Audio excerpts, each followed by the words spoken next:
at, guess where? Florida International Biscayne Bay campus. Why am I here? Today is Holocaust Remembrance Day, and this is an interfaith community event. It's open to everybody. It's sponsored by the AJC, American Jewish Committee, by the Archdiocese of Miami, by all sorts of religious groups. We are here to condemn the Iranian regime for its horrible persecution and prosecution of people of all faiths, especially people of the Baha'i faith.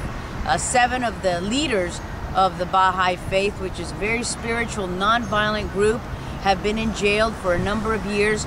We're calling for their release, and we're asking community, especially the students at FIU, to help us with this cause.